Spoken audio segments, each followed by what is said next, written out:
everyone, happy weekend. So, in this video guys ay maglilibang ako at ang aking mag-exercise ako after ng paggawa ng mga video na like ng sayaw or lip sync.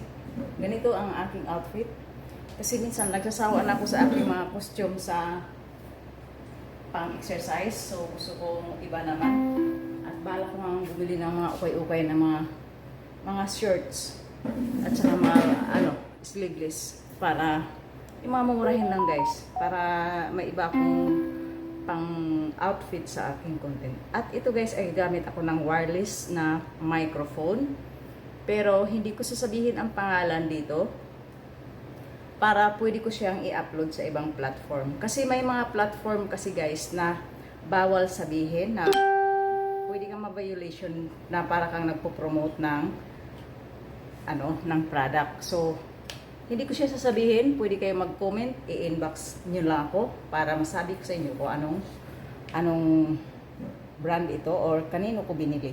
So, ito siya guys, ay direct lang siya na ilagay sa cellphone na para kang nagcha-charge. Ilagay mo lang siya. So, hindi mo kailangan mag-sit up na sa settings. Ilagay mo lang siya na para kang nagcha-charge. At yun, magagamit mo na. So, ilagay ko na ito siya.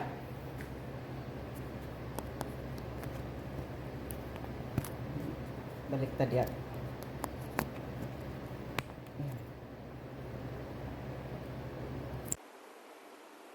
Sandali. Hello guys, welcome back. So, pinutol ko muna yung video guys at yan, kino-continue ko na. Kasi nga nilagay ko yung kanyang receiver. At ito ay transmitter ang tawag dito. Teka nga. Tingnan ko ulit guys ang pangalan nito.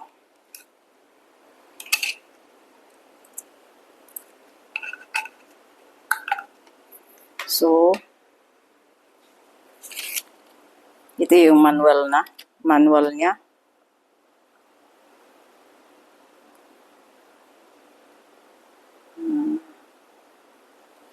Android version.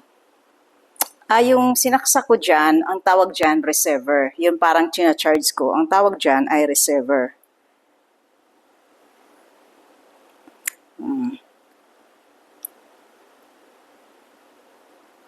Ayan.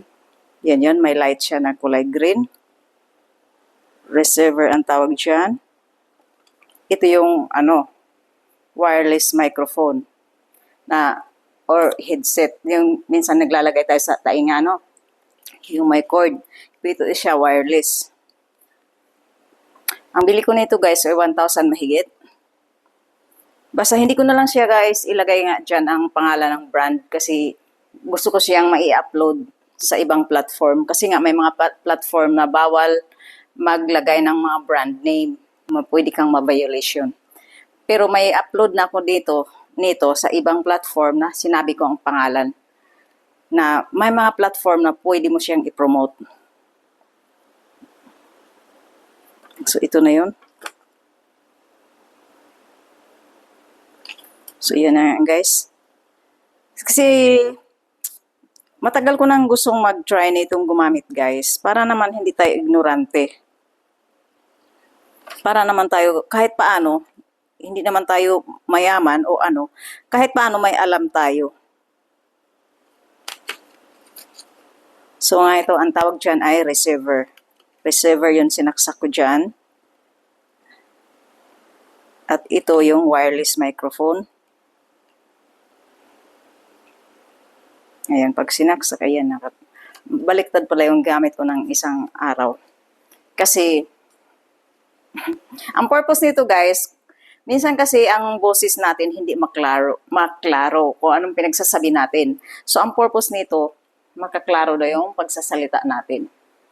So, yun lang guys. Ito nga yung aking outfit pag mag-exercise ako para maiba-iba. Nagsasawaan ako sa at saka lagi kasi silang nakasilip sa camera guys. As you can see, camera yon sa ibabaw ko. Lagi silang nakasilip sa camera. Pagka naka-sexy ako ng pang-exercise outfit, minsan, pagtingin na sa camera ay may gusto siguro sila magdasal, hindi sila makababa kasi nakikita nilang nag-exercise ako. At Nung nakikita nila ako nang naka-shirt lang ako, naka-t-shirt, yun, bababa sila yan kahit sila nagdadasal doon. Kasi itong area na ito guys, dito yung kwarto namin ni Lola. Ito dating kwarto ni Lola nung may kasama pa ako Indonesian. Tapos doon, yung dasalan, yun yung dasalan nila. Kaya dito talaga yan sila nagdadasal at dito rin naliligo sa basement. Basement ito guys, kaya kahit bumabagyo guys, hindi ko alam talaga guys na malakas bang ulan or malakas ang hangin unless sisilip ako sa bintana. Kaya hindi ko maramdaman dito guys na may bagyo kasi nasa basement kami. Pag sinilip ko lang doon sa swimming pool, sa fish pond, umapaw-apa na ng tubig kasi sa tapat namin ay fish pond, yung mga koi na isda, no? Hindi naman nakakain, uy. Kung ako mag-fish pond, sa totoo lang, yung isda na pwede kong kainin. So, yun lang guys. Ganito. Ay, tatanong nga, paano ko daw i-manage yung sarili ko pag nalulungkot ako? Marami guys. Maraming paraan paano ko i-manage yung sarili ko. Katulad na lang nito, nagsasalita ako mag-isa sa harapan ng camera, sa harapan niyo. Katulad na lang ang pagsasayaw, pag-lip sync or whatever, exercise. That is how I manage myself when I feel sad, alone, or lonely, or whatever. Basta kung malungkot ka, maraming paraan guys, maraming paraan. Na, hindi mo lang kasi tinitingnan. Ang tinitingnan mo kasi yung malungkot ka, yung problema. Huwag mo kasing masyadong isipin yung problema. Kasi pagka iniisip mo yun guys, hindi ka talaga makaisip ng paraan kung paano labanan yan. That is it. Happy weekend everyone. And this is me, Liza, an OFW of Taiwan. Bye for now!